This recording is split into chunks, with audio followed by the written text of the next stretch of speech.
There have been many movies and TV shows dedicated to first contact with aliens. Why? Well, if you have ever researched predictive programming, you will know that through the use of marketing tactics, one can successfully guide people to a predictable and acceptable future outcome simply by seeding their minds with propaganda. In fact, in this video, I will show you that we are witnessing that exact seeding, that some of which will blossom into ivy so poisonous, it will tear apart the very fabric of society. Star Trek is not a stranger to propaganda. The show's creator, Gene Roddenberry, says that the setting of the drama in space gave him the distance to address hot-button cultural topics.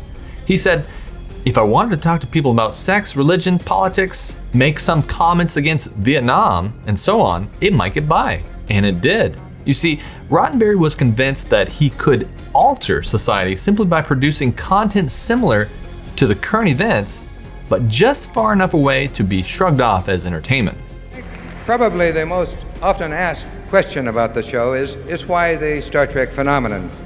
How can a simple space opera with blinking lights and zap guns and a hobgoblin with pointy ears reach out and touch the hearts and minds of literally millions of people and become a cult in some cases? Obviously, what this means is that television has incredible power. Ultimate power in this world, as you know, has always been one simple thing: the control and manipulation of minds. And with Roddenberry's newfound power, he decided that the way he wanted to guide society was toward a perfect world. He would tell the writers that they needed to write without conflict, and that they would write about future, perfect utopian people. Gene's conception on Next Gen is almost heavenly in that everyone's at peace. There was no evil. There's no money anymore. There was no jealousy. There's no fighting anymore. We negotiate. No tension. What? I like the dramatic constraints it put on me as a writer. Really? Well, I had to find new ways to tell stories. If our people are perfect and have no problems or conflicts between them, there is no story here. We would walk around in each other's offices going, I don't know how to write about that. I don't know how to write about perfect people. That was Gene's vision of Star Trek: The Next Generation. Take it or leave it. And what was the basis of this utopian future? A post-Third World, post-Second United States Civil War, and a one-world government. Although the Star Trek idea has changed slightly to include more drama, the premise still remains that the future society is what we are striving for: a generation of strange new worlds and incredible opportunity. Which brings us to the latest series of this Star Trek drama called Strange New Worlds. And the pilot episode is remarkably spookily providential. Tracking locked onto inbound UFO. It appeared out of nowhere. Telemetry has confirmed UFO is not of planetary origin. It's from outer space. The plot is set in the future, and the premise is that the main characters are humans, technologically advanced humans, exploring the universe. These humans found a planet full of aliens that was basically about as technologically advanced as our societies today, making the audience of this show identify with the planet of aliens instead of the technologically advanced main characters. Our first visit from the stars is always the province of children's stories and science fiction. First contact is just a dream. Until one day, it isn't. What is that?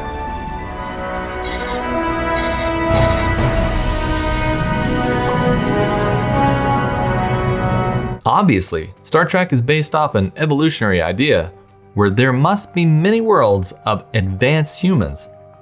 While God did create many worlds, they want nothing to do with quarantined Earth. But today we're not going to talk about that because there's something happening in this plot that is much more interesting. The very first scenes are supplanting the desire in us to meet a being from a far distant galaxy that comes to Earth to share its knowledge. For character building, we flash to a small cottage where the captain is watching the movie called The Day the Earth Stood Still. This is an old classic movie of advanced aliens that come to Earth to tell them of the danger of nuclear weapons and how violence will destroy their planet one day. Keep that in the back of your head. His superior proceeds to convince him, the main character, to help in a first contact scenario where the 21st century aliens on another planet created a planet-altering bomb that could disrupt space and time. These people have not built a warp drive.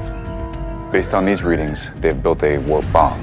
After a shave and a haircut, the captain reluctantly accepts. It would seem there are two warring factions, and their conflict has escalated to a crisis point. Surface scans of the planet are consistent with pre-warp society. Put another way, the nuclear bomb could have been invented before particle physics. It simply never has been. Obviously, they are comparing the nuclear weapons that we have today in real life with a warp weapon that the 21st century aliens have created on their planet. And this is where it gets really strange, because currently our government is going through the same problem that the weaponized 21st century aliens are going through. The U.S. government's grudging acknowledgement of unidentified aerial phenomena. You call them UFOs. We call them UAPs. There's footage and records of objects in the skies that we don't know exactly what they are. There are things flying around up there that we haven't fully identified yet. They did not have an easily explainable pattern. UFO is not of planetary origin. It's from outer space. What is that? And to make it even more strange, the news is reporting about how the US government has been covering up UFOs that have crashed since the 1940s and has been harvesting technology from them. Jeremy, we talked in the first part about how the government has recovered. You believe, you've seen documents, that we have recovered materials of these vehicles that have crashed. Yeah, so this is actually well documented. You don't have to take my word on it. This was actually in the congressional language when they were trying to get our intelligence agencies to fess up about what they've been studying. We have to consider the possibility that this technology isn't native. However they got it, if they found it in a crashed alien spacecraft, if it was placed in their hands. And although the US government hasn't completely confirmed all this yet, it has confirmed that UFOs are entering and exiting our no-fly zones daily. And there's nothing they can do about it. Lieutenant Graves told us pilots training off the Atlantic coast see things like that all the time. Every day.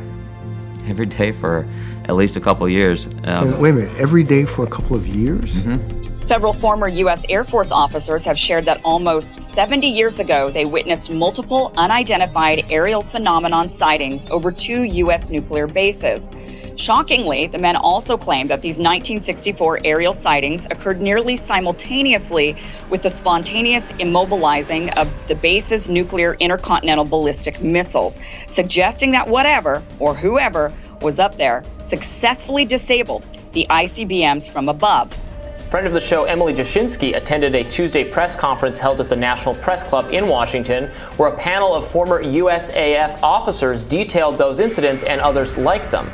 The US government calls these things unidentified aerial phenomenon to get rid of the UFO stigma and reclassifies them as a type of UFO with 5 observables. All 5 of these observables we can't produce. As the story continues, it shows the 21st century society that is obviously paralleling the future of Earth and giving sympathy towards the possibility of a future extraterrestrial deception. We cannot interfere with their natural development. We cannot show ourselves for risk. They've already seen us. We cannot risk the possibility. Well, so we just leave our people there? Hardly. The main characters decide to transform themselves into the less advanced people of the planet. And during this process, some strange predictive programming begins. Protests carried on through the night and into the morning at federal sites around our nation. Seditious elements continue to spread rumors of an advanced weapon being developed by the government for domestic Captain, use. it appears we've landed in a society in the midst of some prolonged civil conflict within this planet's government. Shades of old Earth. Are you familiar with the United States of America, Spock? Yes. As I am with both their civil wars and their devastating results. But this society is already at a flashpoint, and they've somehow acquired an advanced weapon. The 2 main characters make their way to the highest parts of the world's leadership, in which they explain to the leaders the exact same things that the movie The Day the Earth Stood Still tried to tell the Earth. It is no concern of ours how you run your own planet. But if you threaten to extend your violence, this Earth of yours will be reduced to a burned out cinder. The off-world help appear to come to the less advanced society that is confined to their planet and is at war with another faction. We're not ready for first contact. How did they get warp? We gave it to them, Captain. And now they're using our tech to build a weapon. They just wanted to crush their enemy, and we gave them the means. If we leave now, every death that follows is on our hands. We cannot further influence the destiny of this world. Mentor, not Spock, we already have. Our only option now is to influence it well. Chris, General Order 1 clearly states we cannot... Screw General Order 1. They give them advice of peace and safety, but the world doesn't listen. It reminds me of what Roger Monroe, a former demon worshiper who was being groomed by a secret society, said before his co-workers saved him from committing to them. And he said it's going to be done in a unique manner. This grand plan is going to take people are going to eat the stuff. Because it says spirits, demon spirits, will declare themselves to be inhabitants of far distant planets in the galaxies that are coming to warn the inhabitants of planet Earth of the impending destruction of the planet unless something seriously proper is done to avoid it. The power you're harnessing can bridge the gap between worlds, but its capacity for destruction cannot be underestimated. We have been in conflict with a seditious faction for centuries. This is our opportunity to end that conflict. Through mass murder? Whoever has the biggest stick wins. Since this less advanced society won't accept their advice, the more advanced beings, the stars of the show, reveal their spaceship, named the Enterprise, thus enabling the stars of the show to talk to both leaders of both factions at the same time, to give them both advice and advice to the audience on how to proceed when something like this occurs in the future. In a historic moment, leaders of the governing and revolutionary factions will meet to discuss the arrival of the aliens. This is the first time in a century both leaders have been in the same room at the same time, and we will bring it all to you live. Hi. Sorry to interrupt. I'm Christopher Pike. My world is called Earth.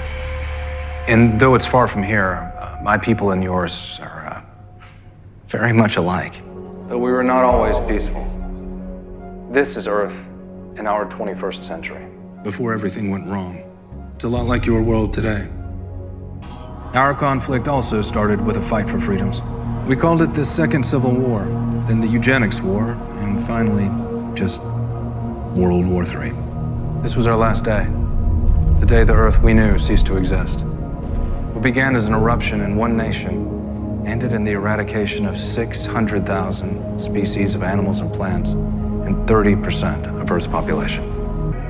You'll use competing ideas of liberty to bomb each other to rubble just like we did, and then your last day will look just like this. The show really doesn't give a clear solution on what happened beyond that, but the Bible is clear in Luke 21:11 that fearful sights and great signs shall there be from the heaven. Symbolically, Revelation 16 also speaks of demonic spirits that reveal themselves to the world to deceive them. The truth is that this world will see danger that it has never before witnessed. Men's hearts will fail them due to fear, and a deception will occur that is far beyond anything our science fiction could ever fathom. But it's at that time that God says we should look up, because our salvation is at hand. As I believe this is a very important topic, I've created a YouTube channel called Strange Normal, where we talk about the strange events that happen in your normal life.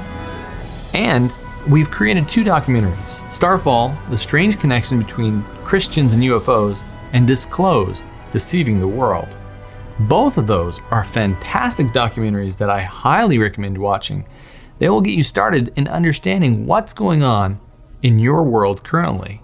And we'll put those links in the description below. This will help you keep updated on the strange events that will ultimately become to the deception that could, if possible, deceive even the elect.